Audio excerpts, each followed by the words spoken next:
अच्छा बच्चों, आज हमने क्या करना है? मोशन एंड फोर्स का लास्ट टॉपिक करना है। इसके कुछ टॉपिक रहते भी हैं बच्चों, वो सिंपली डेफिनेशन है, वो इंशाल्लाह वो एक्सेस के शोर के साथ में जो एक दो रहते हैं वो करवा दूंगा। प्रोजेक्टाइल मोशन है, तो प्रोजेक्टाइल को मोशन को समझने से पहले प्रोजेक्टाइल मोशन कितना मुश्किल है जितना इस बॉल को समझना मुश्किल है। बस एक बॉल नज़र आ रही है आपको, कैच कौन कर लेता है दोनों में से? मैं सिर्फ एक कैच करवाऊंगा, और अगर आपने कैच पकड़ लिया तो समझ लो आपको प्रोजेक्टाइल मोशन की समझ आ गई। अगर आप मैं कैच नहीं पकड़ पाए तो समझ लो आप प्रोजेक्टाइल मोशन में भी फेल हो और इसको समझने में भी फेल हो। ठीक है, कैन आई थ्रो ये? हाँ, जो होगा डिस्टेंस, चलो आप कर लेते। तो ये मैंने एक बॉल सेंड की है आपकी तरफ, अब बॉल मुझे वापस दे दो। अब this is called projectile motion. बस प्रोजेक्टाइल मोशन इतना ही है कि मैंने एक बॉल थ्रो की, और इस बॉल की ऑब्जर्वेशन अब करनी है कि बॉल थ्रो करते हुए क्या क्या मूवमेंट हमें देखे गई है और क्या क्या हमें परफॉर्म करवा रही थी कि जाते हुए कि मैं किस तरह डिलीवर हो रही हूँ 1 पॉइंट से 2 पॉइंट। फोर्स लेट करो मैं यहाँ पे था, ये यहाँ से इस पॉइंट तक गई, डिस्टेंस कवर किया। क्लियर? क्या सिर्फ डिस्टेंस कवर किया या कुछ हाइट भी कवर की? यहाँ से देखो, इस पॉइंट से मैं एक पॉइंट सेलेक्ट कर लेता हूँ। मैं इस पे पहले देख लूँ कहाँ पे वो ज़्यादा आता है, तो फिर उससे मैं जी प्रोजेक्टाइल के ऊपर वाला, टाइल्स ऊपर वाला, मैं इसी से पे नहीं लिख सकता। क्लियर? अब देखो बेटा, इस पॉइंट पे देखो, मैंने बॉल, ये मेरी बॉल है, बॉल का डिज़ाइन मैं बना दूँ। ठीक हो गया? ये मेरे पास बॉल है, ठीक हो गया। मैंने इसको थ्रो करवाया, ये थ्रो करवा के कुछ डिस्टेंस ट्रैवल किया। ये लेट कर लो ए पॉइंट से कहाँ गई? बी पॉइंट पे। सिर्फ समझाने के लिए कर रहा हूँ मैं अभी, ठीक है। ये मेरे पास बॉल बी पॉइंट पे गई।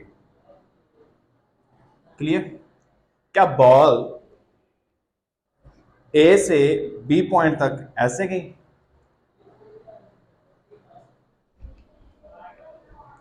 या ए से बी जाते हुए कुछ हाइट भी कवर की उसने? कुछ मूवमेंट आपको नजर आई होगी, बॉल ने कवर किया ऐसे डिस्टेंस। बॉल आगे की तरफ भी गई, बॉल ए टू बी भी गई, और बॉल कुछ वर्टिकली हाइट भी डिस्टेंस कवर किया। ये बॉल ने हमें मूवमेंट दी है कि मैं हॉरिजेंटल वे पे भी डिस्टेंस कवर किया और वर्टिकल भी मैं इसके साथ गई। यही दो बॉल ने बताया। दिस इज का प्रोजेक्ट है। अब ये कितनी डायमेंशन है? क्या ये वाई एक्सिस भी गई, और क्या ये एक्स एक्सिस भी गई, और क्या ये वाई एक्सिस भी गई? देखो यहाँ पे, देखो एक्स एक्सिस भी गई और यहाँ पे वाई एक्सिस भी गई, तो ये 2 डायमेंशन होगी प्लेन के अंदर। तो क्या बॉल ने 2 डायमेंशन कवर किया? तो प्रोजेक्टर यही कहता है 2 dimension motion is called, 2 dimension motion is called projectile motion. लेकिन हमने 2 डायमेंशन को 2 डायमेंशनल नहीं परफॉर्म करना, हमने 1 1 डायमेंशन करके इसको सोल्व करना है। फॉर एग्जांपल, सबसे पहले एक्स डायमेंशन को सोल्व करना है, फिर वाई डायमेंशन को। इन दो केस को अलग अलग डिस्कस करना है। This is called projectile motion. आगे प्रोजेक्टाइल मोशन की समझ कितना कॉम्प्लेक्स है? इजी है या मुश्किल अभी तक? चलो इसको अब मुश्किल थोड़ा थोड़ा करके बनाते हैं। क्लियर हो गया? अब ये मेरे पास बॉल थी, अब मैं इसके साथ खेल रहा हूँ। चलो इस पे एक थोड़ी सी और एग्जांपल करता हूँ। अगर गाड़ी में बैठा हुआ शख्स बाल को उछालता है, वो खुद रेस्ट के हालत में कंसीडर करता है, वो उसको लगता है कि मैं अपनी मूवमेंट में नहीं गया, जब वो बाल को उछालता है वो दोबारा अपने हाथ पे पिक करता है, क्या उसकी बॉल की मूवमेंट या बॉल की जो उसकी होती है ऐसे होती है, या बॉल की मूवमेंट ऐसे होती है? ऐसे होती है। अब जो अंदर बैठा उसे तो ऐसे लग रहा है। आपको पता है फ्रेम ऑफ रेफरेंस का ऑब्जर्वर भी होते हैं। जब मैं बॉल को थ्रो करूंगा, ऑब्जर्व करने वाला देखेगा उसने बॉल पॉइंट ए पे थ्रो की और पिक की पॉइंट, क्योंकि जो कार थी, जो गाड़ी थी, वो तो चल रही थी। आप ही गलत हो गए। होता क्या है, ऑब्जर्वर जो ऑब्जर्व करता है वो देखता है उसने पॉइंट ए पे, ये ए पे थ्रो की है मैंने, चलो मैं ए पे, ये ए पे थ्रो करके कि मैं साथ साथ चल रहा हूँ, तो क्या मैं पॉइंट बी पे जाकर उसे पिक किया?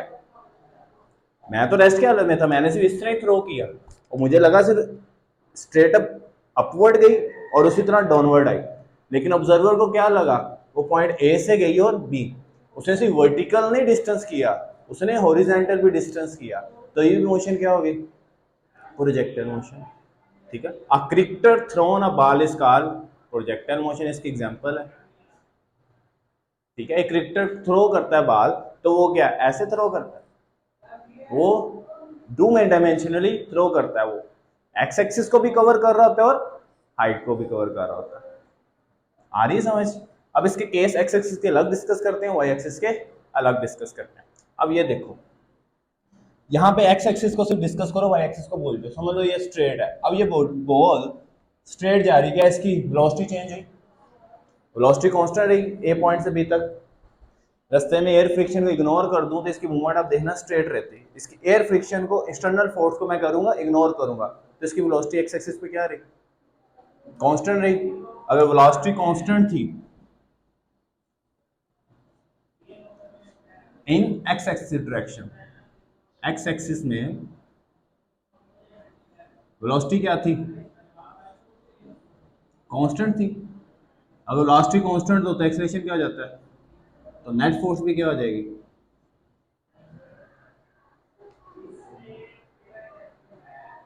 ठीक हो गया?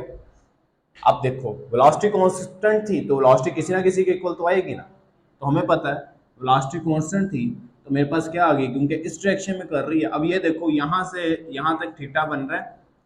जब आपको पता मैं वेक्टर प्रोडक्ट और स्केलर प्रोडक्ट करवा रहा था, अगर एक्स एक्सिस की तरफ मूव करेगा तो कोस थीटा बनेगा, अगर वाई एक्सिस पे मूव करेगा तो साइन थीटा बनेगा। तो यानी जो इसका इनिशियल पॉइंट था, तो इनिशियल पॉइंट पे वी एक्सिस से इक्वल था वी आई कॉस, ये एक्स एक्सिस के डिस्टेंस है, ये एक्स एक्सिस की वेलोसिटी है, यानी एक्स एक्सिस पे उसकी वेलोसिटी क्या थी? एक्स एक्सिस पे उसका डिस्टेंस क्या था? हमें पता है डिस्टेंस किसके इक्वल होता है? S is equal to V multiply by T. S S पे डिस्टेंस क्या हो रहा है? S x is equal to we x multiply by T.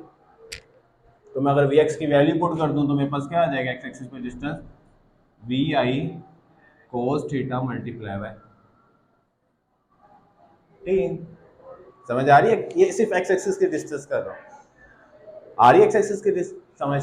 X axis पे वेलोसिटी क्या थी? कांस्टेंट थी, जिसकी वजह से वी आई कोस थीटा। इनिशियल वेलोसिटी क्या बनी? वी आई कोस थीटा। जो इनिशियल वेलोसिटी होगी क्या फाइनल वेलोसिटी कोई सेम नहीं होगी? क्योंकि थ्रू आउट सारी वेलोसिटी क्या थी? कांस्टेंट थी। अगर मैं 3 की स्पीड से इसकी तरफ फेंकता हूँ तो उतनी स्पीड पे इस तक पहुंचेगी वेलोसिटी, क्योंकि चेंज करने वाला कोई ऑब्जेक्ट नहीं था इस तक। तो क्या हुआ? तो हम कह सकते हैं अगर वी एक्स कॉन्स्टेंट थी तो मेरे पास क्या हो जाएगा? V F X, V I X अगर कॉन्स्टेंट थी तो वी एफ एक्स भी क्या हो जाएगी? तो कह सकते हैं V I X is equal to V F X. मैं इसको थ्रो किया, रास्ते में इसकी वेलोसिटी चेंज हुई। अगर मैं 3 मीटर पर सेकंड की स्पीड से इसकी तरफ थ्रो कर रहा हूँ तो ये पिक भी कितनी स्पीड पे कर रही होगी बॉल की स्पीड को?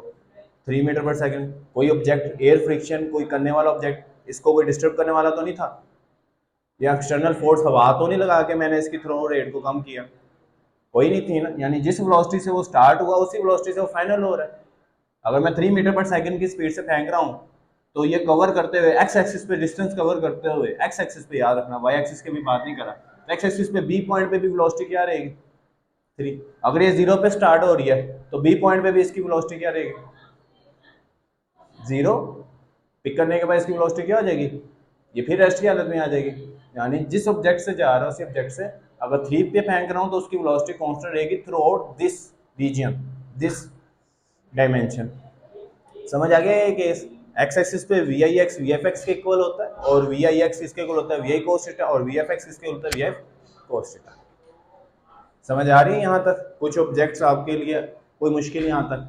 प्रोजेक्टाइल मोशन यही है, लेकिन हमने 2 डिफरेंट वे में इसको डील करना है।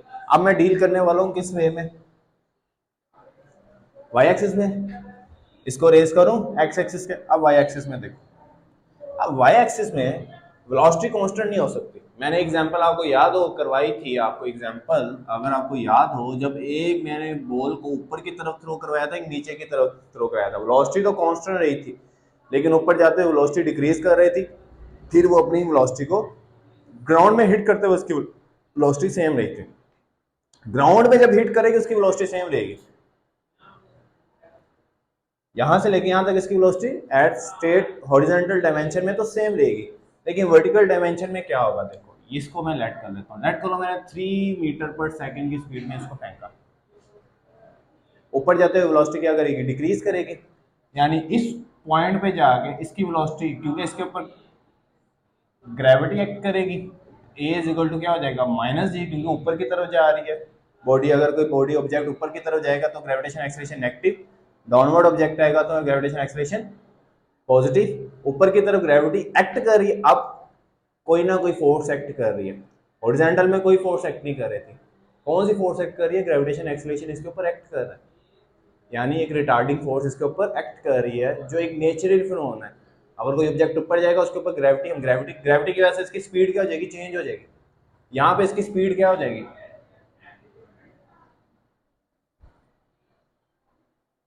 और एक मैक्सिमम हाइट पे जाके इसकी स्पीड क्या हो जाएगी, कोई बता सकता है, शाबाश। फिर वो गेन करेगी वापस नीचे आते हुए, यहाँ पे क्या हो जाएगी,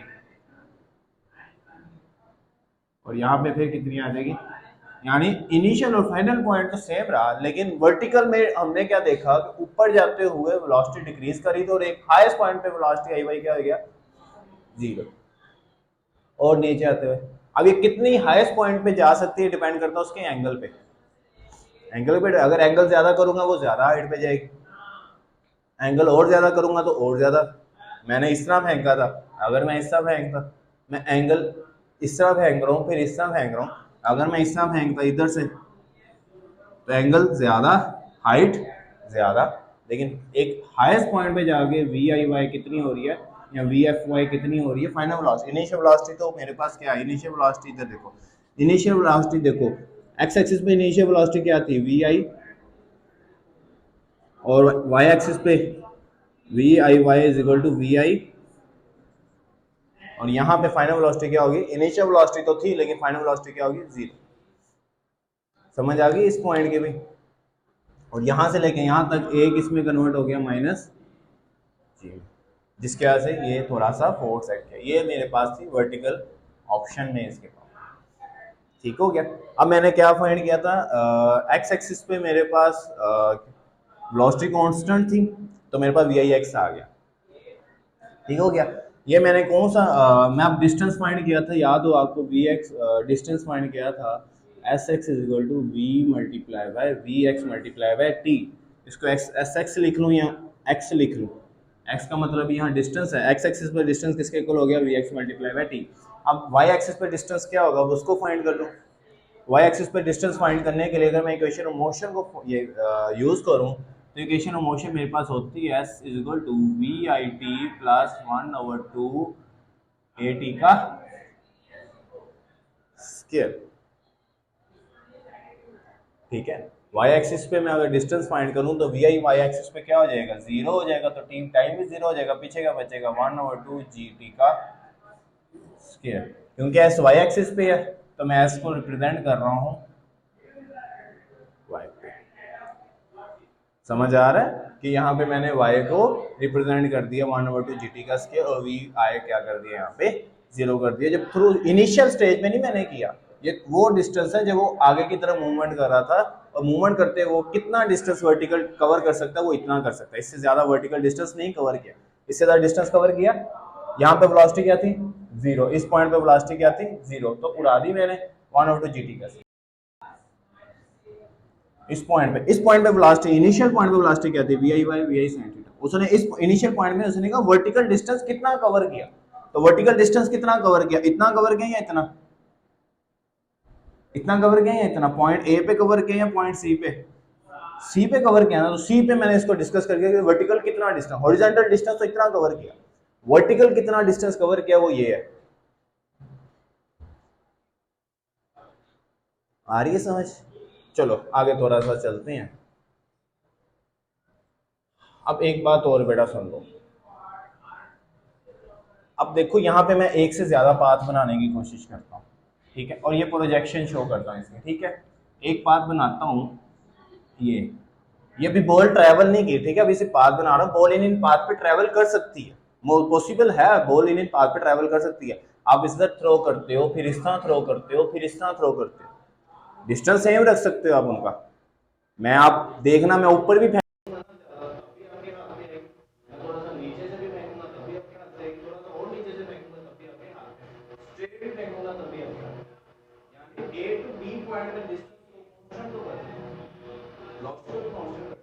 लेकिन पाथ डिफरेंट कर सकता हूं। पहला पाथ मैं ये कर सकता हूँ, दूसरा पाथ मैं ये कर सकता हूँ, और मैं तीसरा पाथ ये ए बी सी में। अब जो सा पाथ मैं सेलेक्ट कर रहा हूँ, यानी जिस पाथ को मैं फॉलो कर रहा हूँ, उसे बोलते हैं ट्रैजेक्टरी पाथ। उस पाथ को क्या बोलते हैं? Trajectory path. Let's suppose ball मैंने इस पाथ से सेंड की, तो पाथ बी क्या हो जाएगा? एक ट्रैजेक्टरी पाथ। जो जिस पाथ को फॉलो करेगा ऑब्जेक्ट, वो पाथ क्या कहलाएगा? ट्रैजेक्टरी पाथ कहलाएगा। समझ आ गई ट्रैजेक्टरी की बात? प्रोजेक्टर की मोशन की भी समझ आ गई। प्रोजेक्टर की मोशन एक्स एक्सिस पे क्या शो करता है, तो वाई एक्सिस पे क्या भी शो करता है। वाई एक्सिस पे जो डिस्टेंस होता है वो क्या शो करता है? वाई इक्वल टू और एक्स एक्सिस पे वेलोसिटी क्या होती है? ये, और वाई एक्सिस पे इसकी वेलोसिटी क्या होती है? वो भी फाइंड करना है। एक्स एक्सिस पे वेलोसिटी भी फाइंड कर ली, फाइंड कर लिया, वाई एक्सिस पे मैंने ये फाइंड कर लिया, वाई एक्सिस पे मैंने वेलोसिटी फाइंड करनी है। अब मैं वाई एक्सिस की वेलोसिटी, ट्रैजेक्टरी की समझ आ गई हमें? किसी को कुछ मुश्किल हो रहा तो बता दो। अभी सारी ज़हन में बात बैठ रही है। अब मैं इसकी क्या वेलोसिटी फाइंड करनी है। अब वेलोसिटी फाइंड करने के लिए मैं यहाँ से लेके यहाँ तक ऑब्जेक्ट को डिस्कस करता हूँ, क्योंकि यहाँ से लेके यहाँ तक वेलोसिटी चेंज हो रही है वाई एक्सिस पे। वाई एक्सिस पे वेलोसिटी चेंज हो रही है, वर्टिकल मूवमेंट पे वेलोसिटी चेंज हो रही है। क्यों चेंज हो रही है, कोई बता सकते हैं वेलोसिटी चेंज होने की वजह? Due to gravity. और ये आपकी बुक में बहुत बड़ी बात लिखी हुई है। एक्स एक्सिस पे कोई ग्रेविटी एक्ट नहीं कर रही थी, वाई एक्सिस पे ग्रेविटी एक्ट कर रही थी, इसलिए वेलोसिटी डिक्रीज कर रही थी।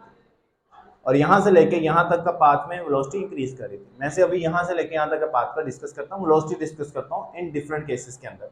अब इन केस के अंदर देखो वेलोसिटी क्या होगी, अब मैं इसको डिस्कस करता हूँ, ठीक है। उसके लिए मैं फॉर्मूला लगाता हूँ आपके लिए, वी, मैंने क्योंकि वेलोसिटी डिस्कस करनी है, ये मेरे पास क्या है? वी आई कोस थीटा। कोस थीटा तो नहीं बेटा, ना मुझे भी। अब ठीक हो गया, मैंने इसकी फाइनल वेलोसिटी फाइंड करनी है। इनिशियल वेलोसिटी तो पता है हमें, फिक्स है इनिशियल वेलोसिटी। अब मैं यहां तक नहीं पहुंचता, मैं पहुंचता हूं यहां तक। यहां तक इसकी वी एफ क्या होगी? इनिशियल वी एफ में कन्वर्ट हो जाएगी, ऐसी है। यहाँ पे कोई ग्रेविटी एक्ट कर रही थी इस पॉइंट पे? इस पॉइंट पे कोई ग्रेविटी एक्ट नहीं कर रही। इस पॉइंट पे ग्रेविटी एक्ट कर रही है, शाबाश। तो ये बॉडी आगे की तरफ भी जा रही है, वी एक्स कवर कर रही है, और ये बॉडी अपने आप को यहाँ पे वी वाई भी एक्ट कर रही है। तो मैंने ये वी वाई और यहाँ पे वी वाई को क्या कन्वर्ट कर रहा हूँ? V F Y. इस पॉइंट पे मैं वेलोसिटी फाइंड करने लगा हूँ। इस पॉइंट पे वेलोसिटी क्या होगी? तो मैं कह सकता हूँ V F Y is equal to we I Y plus A T. V F is equal to we I plus A T. Y axis की ले रहा हूँ तो इसलिए मैंने रिप्रेजेंट करना है पाथ के वाई एक्सिस का पाथ है। मैंने आपको कहा था हमने दो डिफरेंट पाथ, टू डायमेंशन तो है लेकिन टू डायमेंशनल सोल्व नहीं करना है इसको, वन डायमेंशनल सोल्व करना है। मैं सिर्फ वाई डायमेंशन सोल्व कर रहा हूँ, पहले मैंने एक्स डायमेंशन सोल्व किया। इसकी समझ आ गई? वी एफ वाई फाइंड करने के लिए वी आई वाई कितनी थी? We I sine theta plus यहाँ पे एक्सलेशन किसके इक्वल थी? यहाँ से लेके यहाँ तक नेगेटिव, यहाँ से लेके यहाँ तक पॉजिटिव। तो यहाँ से लेके यहाँ तक कितनी थी? माइनस जी और टाइम। तो यहाँ पे क्या आ गया? V F Y is equal to we I sine theta minus, समझ आ गया? मेरे पास वी एफ वाई भी आ गई, मैंने वेलोसिटी भी फाइंड कर ली और मैंने एक्सलेशन भी फाइंड कर ली। अब मैं टोटल रिजल्टेंट फाइंड करने के लिए क्या फॉर्मूला, हमें पता है टोटल रिजल्टेंट फाइंड करने के लिए आर एक्स का स्क्वायर प्लस आर वाई का स्क्वायर। जितना वो एक्स एक्सिस पे कवर करता है और जितना हमें रिजल्टेंट वेलोसिटी फाइंड करनी हो, तो मैं कह सकता हूँ v is equal to we X का स्क्वायर प्लस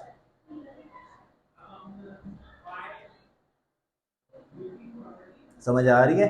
अगर यही वी एक्स मैंने उनके फाइनल फाइंड करने हैं, यानी इसका फाइनल रिजल्ट फाइंड करना है रिजल्टेंट के लिए, तो ये मेरे पास किसमें कन्वर्ट हो जाएगा, V F X Y is equal to, आपने इसके अंदर वैल्यू पुट करनी है तो मेरे पास वी एफ एक्स की वैल्यू मौजूद है, कहाँ मौजूद है, क्योंकि V X is equal to we I X is equal to V F X है।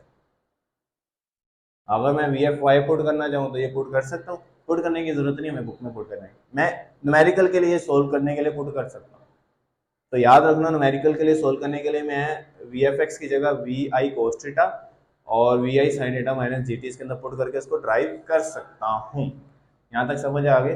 अगर मैं आपको पता है ओरिएंटेशन लेने के लिए क्या करते थे, theta is equal to tan inverse क्या आता था, आर वाई ओवर, तो मैं R Y over R X को मिटाए कह सकता हूँ V F Y over,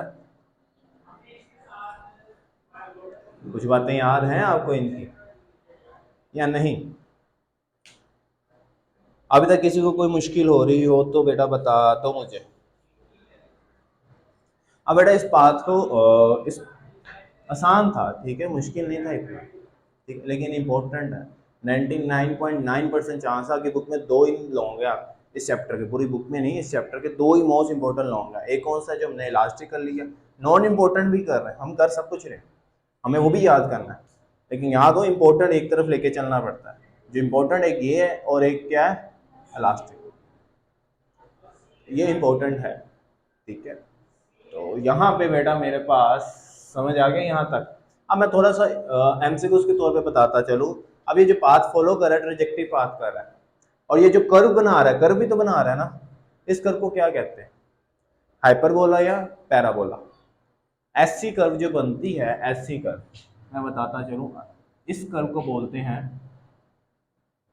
parabola. तो क्या ये कर्व इस कर्व के साथ मैच नहीं हो रही है, इस तरह देखो,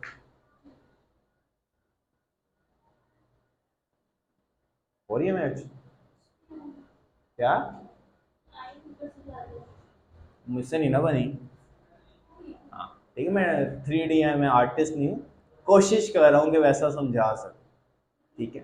तो मैंने कोशिश की कि वैसा पाथ बनाऊँ, इस पाथ को बोलते हैं पैराबोला। तो ट्राइजेक्टरी किस को फॉलो करता है, पैराबोलिक पाथ को भी फॉलो करता है, एक तो ट्राइजेक्टरी पाथ को फॉलो करता है और एक पैराबोलिक पाथ को फॉलो करता है। ये दोनों एमसीक्यूज के लिए आपसे पूछे जा सकते हैं। और किसी को बेटा कोई मुश्किल अभी तक, रियली नहीं मुश्किल अभी तक, चलो इतने बात को डिस्कस करें पहले हम। अब इसमें और केसेस भी हैं, ठीक है, इसके 3 केसेस हैं।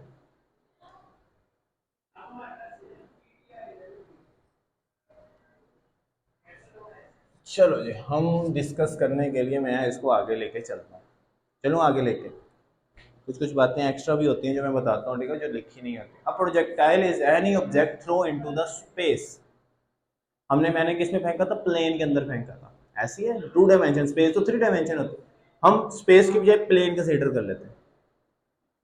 Which only acting along force is gravity, सिर्फ कौन सी फोर्स एक्ट कर रही थी, ग्रेविटी। ऊपर जाते हुए कौन सी फोर्स एक्ट कर रही थी, ग्रेविटी। और हॉरिजॉन्टल जाते हुए कौन सी फोर्स एक्ट कर रही थी, नथिंग। हॉरिजॉन्टल जाते हुए फोर्स, नेट फोर्स क्या थी, जीरो, और एक्सेलरेशन भी क्या थी, जीरो, वेलोसिटी क्या थी। लेकिन वर्टिकल जाते हुए कौन सी फोर्स एक्ट करने लगी, ग्रेविटी, जिसे रिटार्डिंग फोर्स भी बोला जाता है। The primary force acting on a projectile is gravity. This doesn't necessarily mean the other force do not act on. इससे फर्क नहीं पड़ता कोई और फोर्स एक्ट कर रही हो, लेकिन आपके पाथ को डिस्टर्ब ना करे। मैंने यहां से फेंका तो एयर की फोर्स तो थोड़ी सी लगी, लेकिन मेरे पाथ को, मेरे ऑब्जेक्ट को मेरे पॉइंट तक पहुंचा दिया।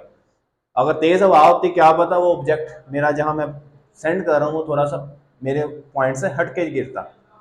ठीक है, यहां तक इस पॉइंट तक समझ आ गई। The path follow the projectile is known as the trajectory.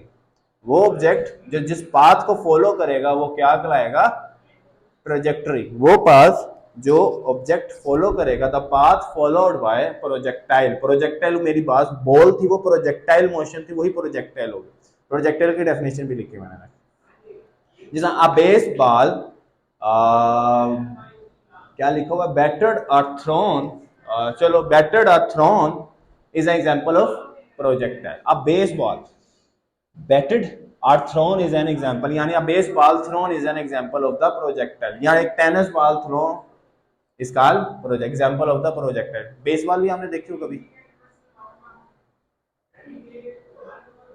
नहीं देखी तो कर जाके सर्च खेला। बेसबॉल भी दरअसल ऐसी ही होती है, वो रैकेट्स के जरिए को हिट करवाया जाता है। चलो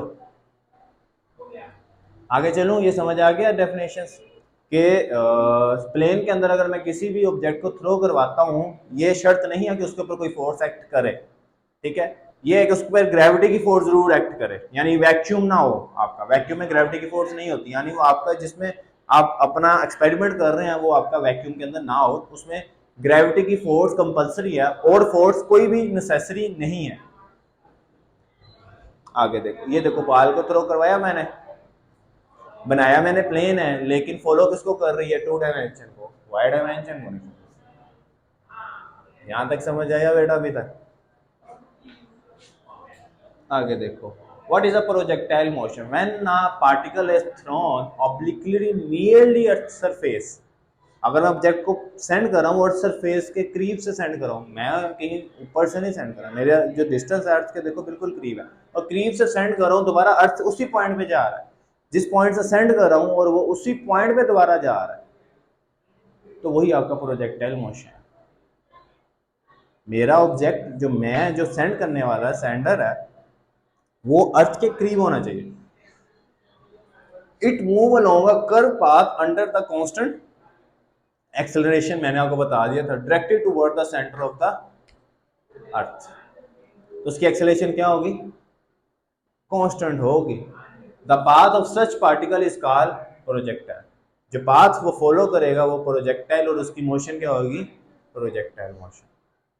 In a projectile motion, there are two simultaneous independent situation are created, एक x एक्सिस और एक y एक्सिस। मैंने आपको पहले कहा था टू डायमेंशनल तो होता है, लेकिन हमने डिस्कस क्या करना है, वन डायमेंशनल इसको केस को डिस्कस करना है, क्योंकि जो हमने इक्वेशन ऑफ मोशन लगाई है वो वन डायमेंशनल है, टू डायमेंशनल नहीं है। ये भी याद कर लो कि equation of motion one dimensional motion के ऊपर अप्लाई होती है, टू डायमेंशन ऑफ मोशन के ऊपर इक्वेशन ऑफ मोशन अप्लाई नहीं होती। तो इसलिए मैंने आपको याद हो फर्स्ट इक्वेशन ऑफ मोशन भी लगाई है और सेकंड इक्वेशन ऑफ मोशन भी लगाई है। मैंने ये भी इक्वेशन लगाई थी, V F is equal to we I plus A T और s is equal to we I P plus 1/2 A T का स्क्वायर। तो ये इक्वेशन मोशन वन डायमेंशन है, तो इसलिए टू इंडिपेंडेंट पाथ हमने बना दिए वन डायमेंशन, यानी टू डायमेंशन को कन्वर्ट कर दिया वन डायमेंशन को। तो इस तरह हम कह सकते हैं the projectile motion in two but in the projectile motion two but in one dimensional motion. Projectile motion क्या है, टू है, लेकिन discuss in one dimensional motion करते हैं। Along the x axis uniform velocity responsible for horizontal motion, X axis पे uniform velocity responsible है क्योंकि constant है, एक्सेलरेशन तो जीरो है, हॉरिजॉन्टल में एक्सेलरेशन जीरो है, तो कौन रिस्पांसिबल हुआ, वेलोसिटी रिस्पांसिबल हुआ। तो वाई एक्सिस पे एक्सेलरेशन जीरो नहीं है, तो वाई एक्सिस पे कौन रिस्पांसिबल होगा, यूनिफॉर्म वेलोसिटी भी और यूनिफॉर्म एक्सेलरेशन दोनों रिस्पांसिबल होंगे। एक्स एक्सिस पे कौन रिस्पांसिबल है, वेलोसिटी, और वाई एक्सिस पे एंड वेलोसिटी बोथ। क्लियर? चलो जी, explanation, consider a motion of a ball when is through a horizontal from a certain height. ये देखो मैंने यहां से सर्टेन हाइट इसको फेंड की, इसमें वर्टिकल डाउनवर्ड भी गया और हॉरिजॉन्टल भी गया। ये इस तरह बनाई हुई है मैंने पिक्स, देखो मैंने यहां ऑब्जेक्ट को फेंका, लेट को इसका प्रोजेक्शन ये होगा, यहां से ये गया यहां पे, तो इसका प्रोजेक्शन से लेके यहां तक डिस्टेंस क्या हुआ,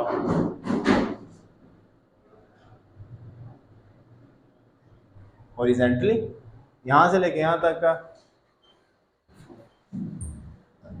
कोई बात नहीं, आगे समझ। तो ये देखो, consider the motion of the ball when thrown the horizontal from certain height. अगर सर्टेन हाइट से मैं हॉरिजॉन्टल फेंकता हूं तो आप देखोगे we observe that ball travel forward direction, ball forward direction यानी एक्स एक्सिस की डायरेक्शन में जाएगी और फॉल डाउन वर्टिकल डायरेक्शन में भी जाएगी। तो यहाँ पे देखो केस क्या बनेगा, यहाँ पे केस बनेगा, ये देखो यहाँ पे केस क्या बनेगा, वी एक्स, और यहाँ पे केस क्या बनेगा, वाई। यहाँ पे केस क्या बनेगा, इसको ऐसे कर लेते हैं, यहाँ पे केस क्या बनेगा वी एक्स, और यहाँ पे केस क्या बनेगा वी वाई। यहाँ पे केस क्या बनेगा वी एक्स, और यहाँ पे केस क्या बनेगा वी वाई, और यहाँ पे क्या बनेगा रिजल्टेंट आ जाएगा दोनों का जो भी मेरे पास शो। यही डायग्राम बनी है यहाँ पे, एक्स एक्सिस वाई एक्सिस। चलो जी, यहाँ पे केस क्या बनेगा, यहाँ पे केस बनेगा वी एक्स, और यहाँ पे वी आई वाई क्या हो जाएगा, मैक्सिमम हाइट पे वी आई वाई जीरो है ना, और यहाँ पे वी आई क्या, वी आई वाई क्या हो जाएगा,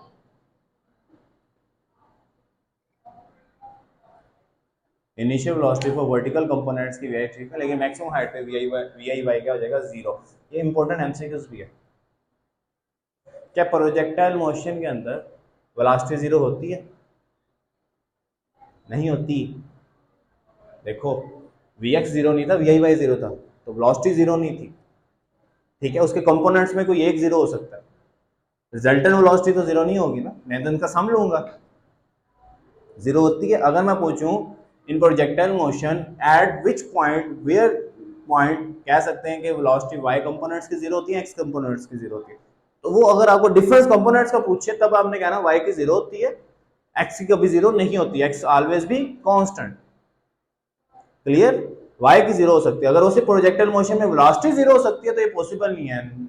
कोई भी point, not at any point where the velocity will be zero, कोई ऐसा पॉइंट एग्जिस्ट नहीं करता जहां पे वेलोसिटी जीरो हो सकती है। मैंने एमसीक्यूज बना के नहीं आया, इसलिए साथ साथ मैं डिस्कस कर रहा हूँ। आज एमसीक्यूज का नहीं मैंने कोई पॉइंट बनाया था, ठीक हो गया, इलास्टिक में भी नहीं बनाया था, वो कल इंशाल्लाह एमसीक्यूज इसके डिस्कस करेंगे। यहाँ तक बात की समझ आ गई है, इसकी बात की समझ आ गई है के साथ साथ वो जाएगा। अब देखो motion along the x axis, अब motion along the x axis discuss करें पहले, और motion along the y axis भी डिस्कस करेंगे। Suppose that a ball leave off the hand, suppose that a ball leaves off the hand through a point A, मैंने A point से अपने ball को hand के जरिए थ्रो करवाया, its velocity instant completely horizontal, तो उसकी वेलोसिटी हॉरिजॉन्टली कंप्लीट होगी, ए से बी पॉइंट तक पहुंच गई। ये डायग्राम जो बनी वो मैंने बना के दिखा दी साइड पे, ठीक है, ये वही डायग्राम है, ये चेंज डायग्राम नहीं है, ठीक है। यहाँ पे ब्लर नजर आ रही है ना आपको, लेकिन डायग्राम वही थी, हमने वही डायग्राम बनाया। Let the velocity V X, चलो हमने वेलोसिटी एक्स एक्सिस पे किसको रिप्रेजेंट कर दिया, वी एक्स, तो किसके इक्वल आ जाएगी ये, वी एक्स किसके इक्वल आ जाएगी। अगर मैं वी एक्स की बात कर रहा हूँ तो V X S S is equal to नहीं आ जाएगा V x multiply by T, यही बेटा, अगर मैं वी एक्स कर दूं तो मेरे पास आ जाएगा s x is equal to we x multiply by t, distance of x axis is equal to velocity of x axis multiply by time.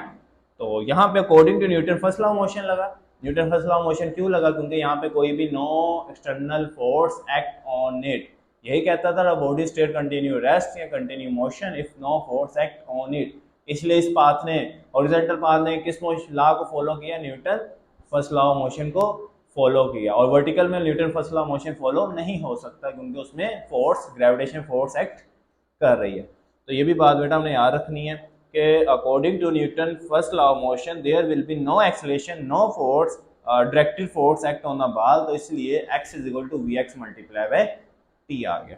अब नेक्स्ट देखो बेटा, मोशन अलोंगा यानी वाई एक्सिस पे भी हमने इसका डिस्टेंस ही फाइंड करना है, ठीक है। फिर हमने वेलोसिटी अलग से फाइंड करेंगे वाई एक्सिस पे। वाई एक्सिस पे बेटा डिस्टेंस, बाल विल एक्सेलरेटेड डाउनवर्ड, आपको पता है ऊपर जाते हुए बाल के ऊपर ग्रेविटी डाउनवर्ड लगेगी, hence a is equal to g आ गया। This vertically motion is the same as a freely body, इसकी जो वर्टिकल मोशन वो सेम हो जाएगी। Initial velocity will be zero at the maximum height पे, इनिशियल वेलोसिटी क्या हो जाएगी, जीरो हो जाएगी। तो मेरे पास आ जाएगा s is equal to we I T plus 1/2 gt का स्क्वायर, तो एस वाई में कन्वर्ट हो गया, इनिशियल वेलोसिटी जीरो थी और 1/2 gt का स्केयर आ गया। और velocity along the x axis मैंने आपको बता दिया था, X axis V F X और वी आई एक्स सेम होती है, तो V I X is equal to we X cos theta, V X cos theta. और इसी तरह वेलोसिटी अलोंग वाई एक्सिस पे क्या बनी, V F Y V sine theta. ये इतना ब्लर क्यों है मुझे नहीं समझ आ रहा, ब्लर हुआ इस वजह से, आपने भी नहीं बताया कि मैं इसको सही कर लूँ, मर्जी है बच्चे, कब के प्रोजेक्टर चला रहे हो, शर्म नहीं आती आप लोगों को, एक दफ़ा भी नहीं बोला। अब देखो समझ आ रहा है, पता नहीं कब फिजिक्स समझोगे। चलो वेलोसिटी वाई एक्सिस पे, ये भी समझ आ गया माइनस जी टी कैसे होगा। मैंने एक कौन सी इक्वेशन लगाई है, सेकंड फर्स्ट इक्वेशन मोशन लगाई थी, V F is equal to we I plus A T. तो वी एफ वाई फाइंड करा था वाई एक्सिस पे, तो वी एफ वाई कन्वर्ट हो गया, वी आई वाई किसके इक्वल था, वी आई साइन थीटा के, और जी ए किस में कन्वर्ट हो गया, माइनस जी के अंदर हो गया, मेरे पास आ गया। समझ आई बेटा यहाँ पे। Magnitude of velocity of any instant time, ये भी मैंने बता दिया, यानी रिजल्टेंट उसका फाइंड करने का मेथड, और थीटा आपने यहाँ पे खुद ही मेंशन कर देना है ओरिएंटेशन फाइंड करने का।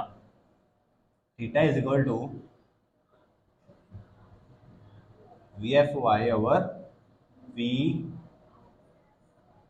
क्योंकि मैं यहाँ फाइनल फाइंड कर रहा हूँ, ये सारा कुछ फाइनल का फाइंड किया, इनिशियल का फाइंड करता तो कोई और केस निकलने, ये मैंने सारे फाइनल के फाइंड किए, ठीक है, फाइनल में ये पुट किया। इनिशियल का फाइंड करता तो देखो इनिशियल का फाइंड करते हुए मुझे ये भी जीरो पुट करना पड़ना था, ठीक है, तो इस वजह से ये मैंने नीचे वाले फाइनल के फाइंड किए। चलो बेटा आगे चलते हैं हम। आगे कहाँ चलना है, बस खत्म, नहीं अभी नहीं खत्म। अब 3 केस बेटा हो रहा है आपके सामने, ये लिख लेना, ठीक है, अगर याद रहा, नहीं याद रहा तो फिर भी लिख लेना, ये इसका पार्ट है। और चलो अब 3 केस, अब देखो इस बॉल को थ्रो करते हुए मेरे पास 3 केस आते हैं, कोई बता सकता है 3 केस को डिस्कस कर सकता है। चलो जी, तुम्हारा कैच अच्छा है वैसे है, हम कैच नहीं करवाते, अगर ये बॉल है, अगर कैच करने वाला इसको कैच करता है तो 3 केस बताओ मुझे, जल्दी जल्दी 3 केस बताओ, कोई एक केस बता दो, आप कहोगे मेला केस मैं बता देता हूँ सर, ये आप बताओगे, चलो बताओ 3 केस बताओ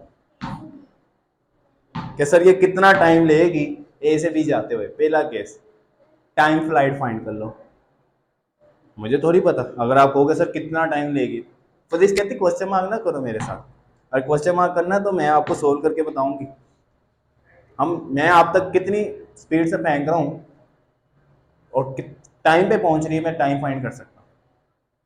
तो यानी मैं पहले केस में क्या फाइंड करने वाला हूँ, टाइम फ्लाइट। चलो अगला केस बताओ,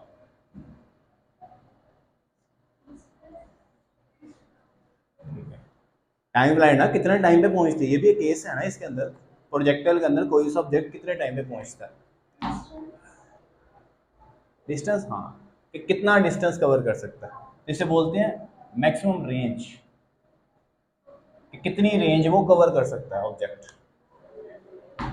चलो लास्ट केस, और किस हाइट पे ऑब्जेक्ट जा सकता है, यानी किस हाइट के बाद वो ऑब्जेक्ट वापस अपनी इनिशियल स्टेट से फाइनल स्टेट की तरफ जाएगा, ठीक है। अब ये मैक्सिमम हाइट कितनी कवर की इसने, ये फाइंड करो, इसने मैक्सिमम हाइट फाइंड करके बताओ कितनी कवर की। वो एक आपको डेरिवेशन देता तो आप देना सॉल्व कर लो, तो यानी हमने maximum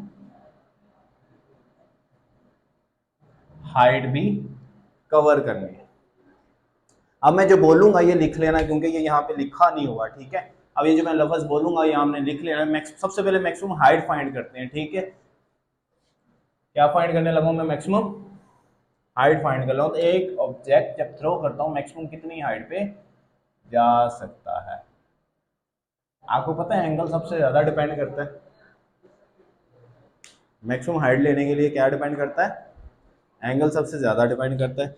the greatest vertical distance, the greatest vertical distance, यानी वर्टिकल डिस्टेंस कितना ग्रेटेस्ट हो सकता है टू रिच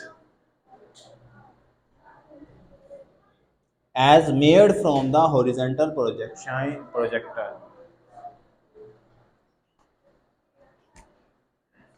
ये रफ पे किसी तो एक ही लाइन है, ज्यादा लाइन नहीं है, ये एक ही लाइन है, रफ पे लिख लो, फिर उसके बाद नीड लिखते हुए इसको कर लेना, ठीक है। The greatest vertical distance reached as made from the horizontal projection plane, reached as made from the reached as made from the horizontal projectile plane।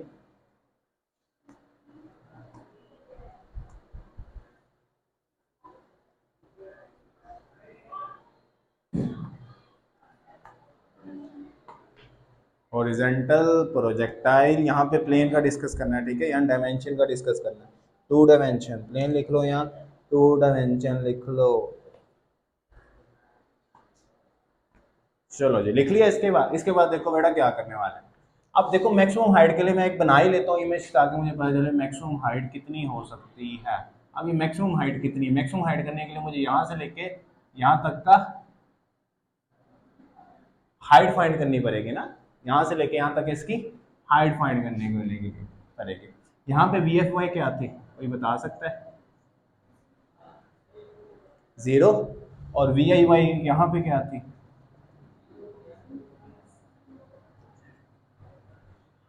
Sign theta. यहाँ पे डिस्टेंस किससे रिप्रेजेंट हुआ? डिस्टेंस हाइट से represent हो गया। यहाँ तक समझ आ गई। और यहाँ पे ए किससे रिप्रेजेंट हो गया? यहाँ पे टोटल ग्रेविटेशन एक्सेलरेशन एक्ट की है, जिसके ऑब्जेक्ट ऊपर जाने के बजाय नीचे आए। यहाँ पे ग्रेविटेशन फोर्स अपनी टोटली एक्ट कर गई, जिसके वजह से ऑब्जेक्ट मजीद हाइट के जाने बजाय वो वापस डाउनवर्ड आया।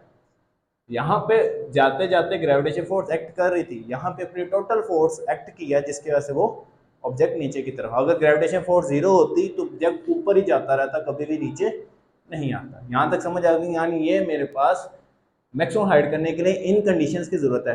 मैक्सिमम हाइट के लिए किस वेलोसिटी, इनिशियल वेलोसिटी से जा रहा था, फाइनल वेलोसिटी पे उसकी वेलोसिटी 0 होती नजर आई, और वापस आते हुए की बात ही नहीं करनी, क्योंकि मैक्सिमम हाइट फाइंड करनी है। एक्सेलरेशन माइनस ई में था, जो डिस्टेंस था वो हाइट में कन्वर्ट हो गया। तो अगर मैं न्यूटन न्यूटन नहीं कह रहा हूं, मैं third equation of motion use करूं, according to third equation of motion, तो आती है थर्ड इक्वेशन ऑफ मोशन, किस किस को आती है?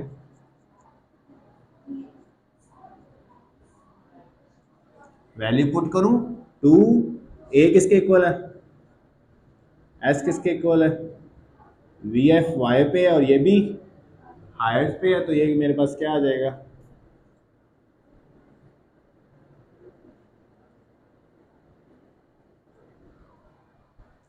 समझ आया यहाँ तक? आ रहा है? मैंने एच फाइंड करना है, तो ये क्या बनेगा? -2 GH is equal to minus v i का स्क्वायर, और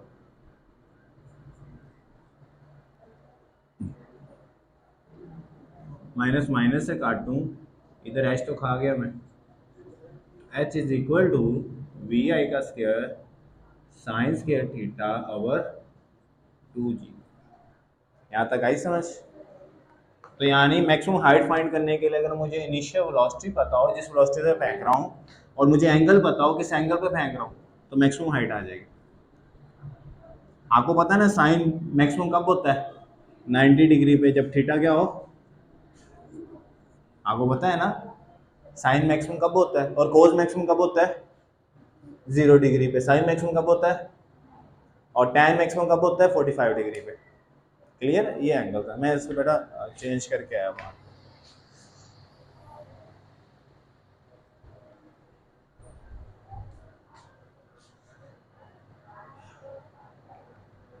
अच्छे बच्चे सब कुछ समझते हैं।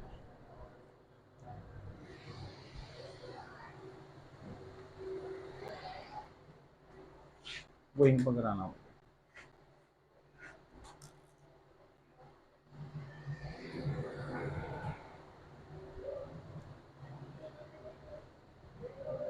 केमिस्ट्री याद कर लो, फ्री बैठे हुए केमिस्ट्री आती है? चुप रहा है। मैम ने जो मैम ने लिखने के लिए भी कहा, लिख लिया जो कल दिया था? लिख लिया? 4 दफ़ा लिखना ना, तो लिखो 2 दफ़ा और। हारी की बैठे रहते हो।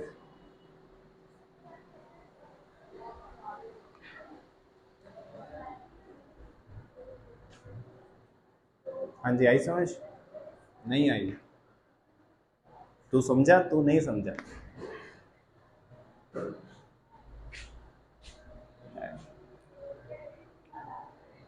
चलो जी, अब हम फाइंड करते हैं टाइम फ्लाइट, कितना टाइम वो ले सकती है। टाइम फ्लाइट के लिए बेटा जो मैं लफ्ज़ लिखवा रहा हूँ वो लिख लो बस।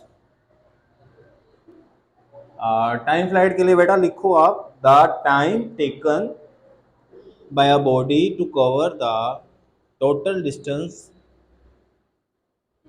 Time taken by the body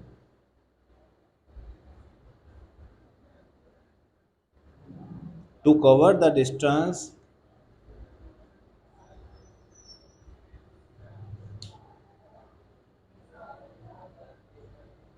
from the place of its projection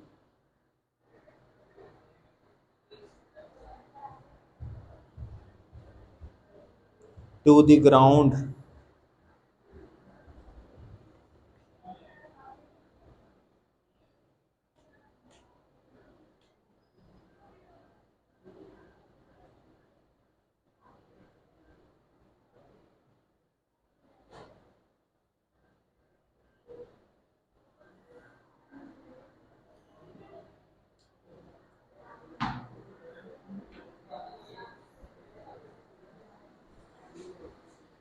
ये बॉल पकड़ लो, लिख लिया। अब हम फाइंड कर लेते हैं, अब टाइम फाइंड करना है। तो टाइम फाइंड करने के लिए कंडीशन बेटा थोड़ी सी चेंज करती नजर आएगी।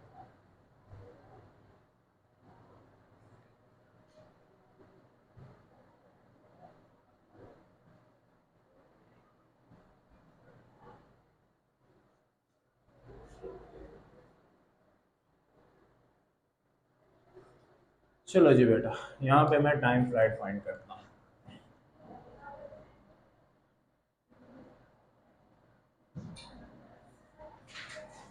एफ टाइम फ्लाइट, ठीक है, कितना टाइम वो लेने वाले। यहाँ पे याद रखो हमने यूज करनी है second equation of motion. S is equal to we I T plus 1/2 A T का स्क्वायर। टाइम फ्लाइट करते हुए मैंने आपको बोला था जो हॉरिजॉन्टल डिस्टेंस था थ्रू आउट कितना था, कांस्टेंट था। ठीक हो गया, तो यानी हॉरिजॉन्टल जो डिस्टेंस था वो एस क्या हो गया मेरे पास, जीरो।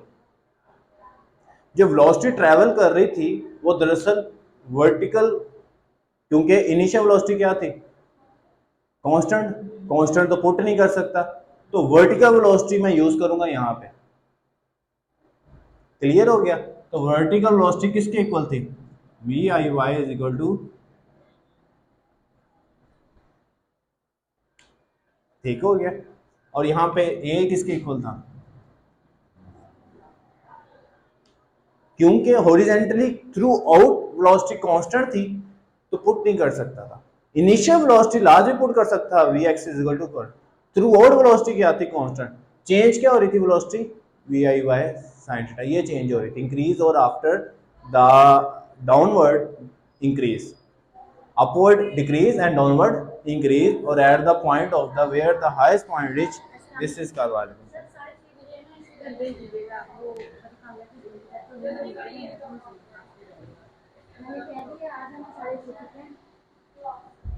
क्लियर, यहाँ तक समझ आ गया हमें।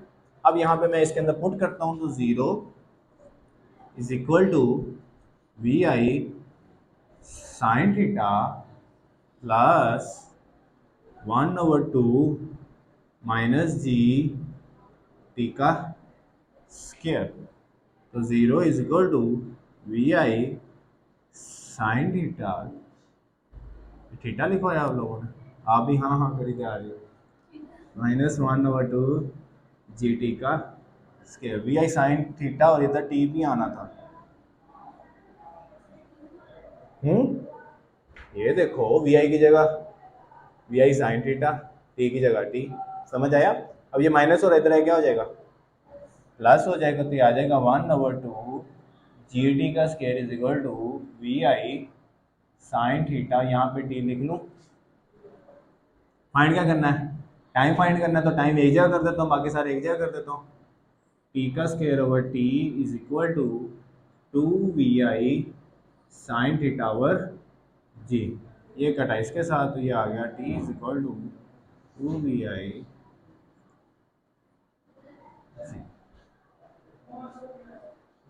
आगे समझ आ रही है, समझ नहीं, चलो करो आगे यार, जल्दी कर लो।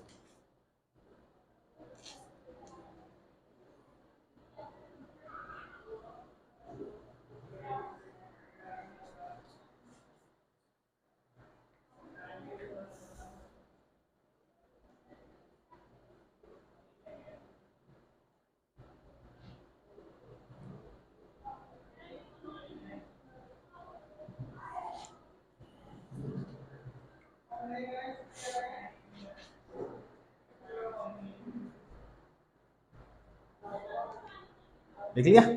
अब देखो आप एक उतनी देर फार्मूला याद कर लो, 2 sin theta cos theta is equal to होता है sin 2 थीटा। और साइन किस एंगल पे मैक्सिमम होता है और कोस किस एंगल पे मैक्सिमम होता है? ठीक है, ये बातें भी याद करना। अभी तो क्योंकि तीनों फॉर्मेट में साइन ही आ रहा है तो हम साइन को याद कर लेते हैं। साइन 90 डिग्री पे मैक्सिमम होता है।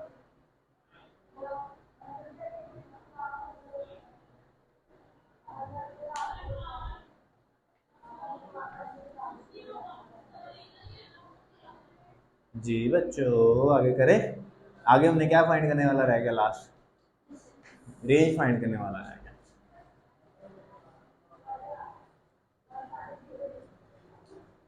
यानी मैं कह सकता हूं पॉइंट ए से पॉइंट बी तक उसने कितना डिस्टेंस ट्रेवल किया, यानी एस कितना उसने किया। एस शिफ्ट हो सकता है आर में, रेंज में। तो यहाँ मैं क्या फाइंड करने लगा हूँ? Range range range range. Clear? आ रही समझ? यहाँ तक रेंज उसने कितनी उसने ट्रेवल की। अब देखो यहाँ पे थ्रू आउट, क्योंकि मैं एक्स एक्सिस की पे बात करने लगा हूँ, क्योंकि वर्टिकल मैन नहीं ले रहा। अब मैं कितना करूँ कि वो हॉरिजॉन्टल डिस्टेंस कितना कवर किया। डिस्टेंस कवर करना है तो मुझे हॉरिजॉन्टल वे को डिस्कस करना पड़ना। तो यहाँ पे मैंने थ्रू आउट, क्योंकि वी आई एक्स ले रहा था मैं, तो किसके इक्वल था? वी आई कोस थीटा के। हॉरिजॉन्टल पे एक्सेलरेशन क्या थी?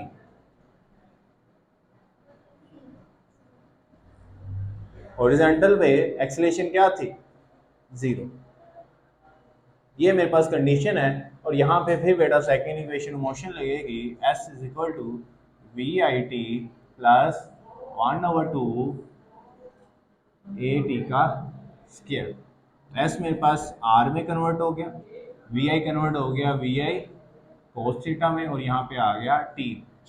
ए 0 तो ये पूरी इक्वेशन क्या चलेगी? 0 में। तो मैंने इसको नहीं लिखा। ये लिखनी है, ये सारी बातें हमने लिखनी है साथ। तो हमने लिखना है स्टेटमेंट को। तो हमने यहाँ लिखना है S is equal to H V I X is equal to we I cos theta और ए इज इक्वल टू 0। पिछले केसेस में भी बातें लिखनी है। आपकी बुक ने भी इन बातों को लिखा है, तो सिर्फ हमने डेरिवेशन नहीं शुरू कर देनी, बाद में आपको पता ही नहीं चलना कि हुआ क्या और क्या नहीं हुआ। डायग्राम के बगैर ये बातें लिख लेनी है।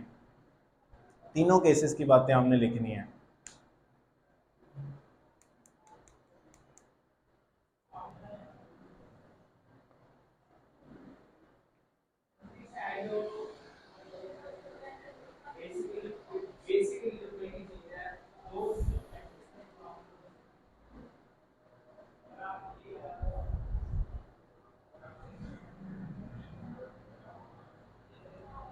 समझ आया बेटा? आगे समझ। अब देखो, अगर मैं यहाँ पे टाइम की वैल्यू पुट कर दूँ तो टाइम की वैल्यू क्या थी फाइंड की हमने? वी आई कोस थीटा। टाइम की वैल्यू बताओ क्या थी? जल्दी टाइम की वैल्यू बताओ। 2 v i over g. Clear? मैं इसको अरेंज करता हूँ। R is equal to we i और वी आई क्या बनेगा? पीछे क्या बचता है? 2 साइन थीटा और, तो हमें पता है r is equal to we i का square 2 sine theta cos theta किसके इक्वल है?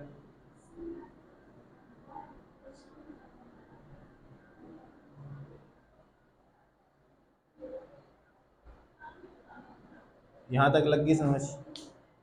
यहाँ पे मैंने 2 साइन थीटा कोस थीटा का फार्मूला पुट कर दिया, साइन 2 थीटा। कोस थीटा को खत्म ही कर दिया।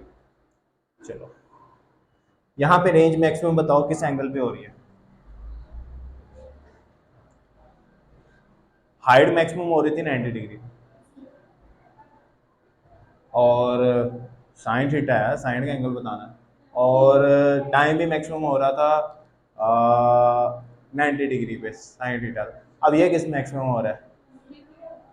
बेटा ये 45 पे होगा। अगर मैं थीटा 45 पुट करूंगा तो देखो 2 साथ क्या हो रहा है उसके साथ? मल्टीप्लाई, तो 45 पुट करूंगा तो थीटा मैक्सिमम क्या हो जाएगा, 90 हो जाएगा। तो यानी रेंज मैक्सिमम कब होगी, जब थीटा क्या होगा, 45। ये इंपॉर्टेंट है आपके लिए। और इसकी थोड़ी सी बातें और समझ लें जो आपकी बुक लिखती है। मैक्सिमम रेंज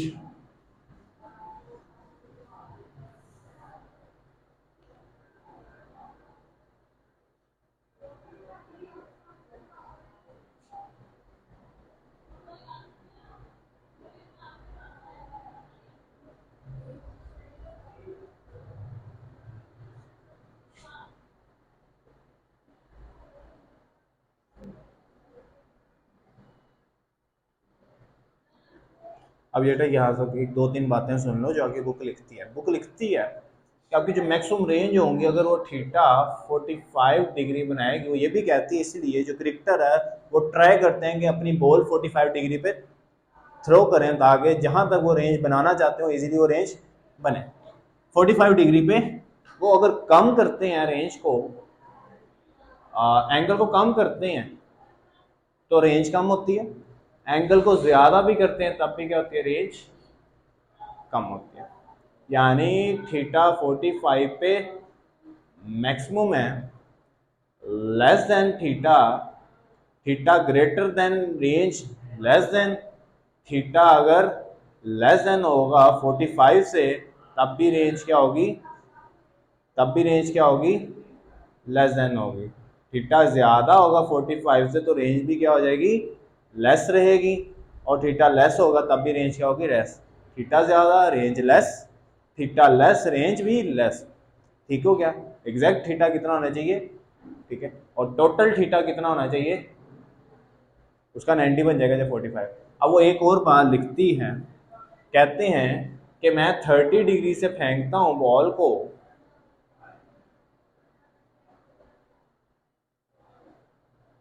और 60 डिग्री से फेंकता हूँ बॉल को,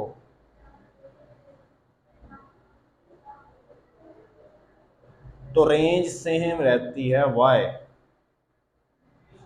इस तरह वो एक और बात लिखते हैं, एक नहीं है क्वेश्चन है, ठीक है। अगर वो कहते हैं कि अगर मैं 55 डिग्री से फेंकता हूं, क्लियर, और 35 डिग्री पे फेंकता हूं, 35 डिग्री कम हो जाएगा ना, और 35 डिग्री पे फेंकता हूं तब भी रेंज क्या रहती है,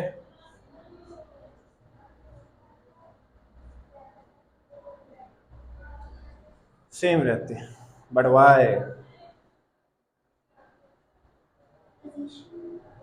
यहां पे देखो सम ऑफ एंगल लो, जब इनका सम लेता हूं तो कितना बनता है, 90 और 35 है 90। तो मैंने आपको क्या कहा था, थीटा 90 पे क्या देता है, मैक्सिमम। तो यानी दोनों प्रोजेक्शन है 90 के।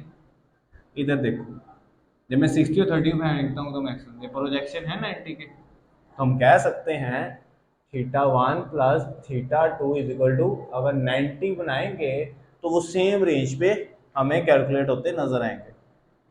ठीक है, हम कह सकते हैं theta 1 is equal to 90 minus theta 2। मैं थीटा वो सिलेक्ट करना है, थीटा 2 वो सिलेक्ट करना, तो थीटा 1 आ जाएगा, तो रेंज देखो सेम हो जाएगी। अगर मैं ये 45 सिलेक्ट करता हूँ, 90 डिग्री में 45 सिलेक्ट करता हूँ तो थीटा 1 क्या आ जाएगा, 45, क्लियर। तो अगर मैं थीटा 2 45 डिग्री रखता हूँ तो थीटा 1 भी मुझे क्या रखना पड़ेगा, 45 डिग्री। अब नेक्स्ट देखो, अगर मैं थीटा 2 25 डिग्री रखता हूँ तो थीटा 1 किसके इक्वल आ जाएगा, 65। तो यानी अगर मैं 25 डिग्री पे सेंड करता हूँ और 65 डिग्री पे सेंड करूंगा, दोनों एंगल क्या देंगे मुझे, 90 डिग्री, यानी मैक्सिमम रेंज देंगे।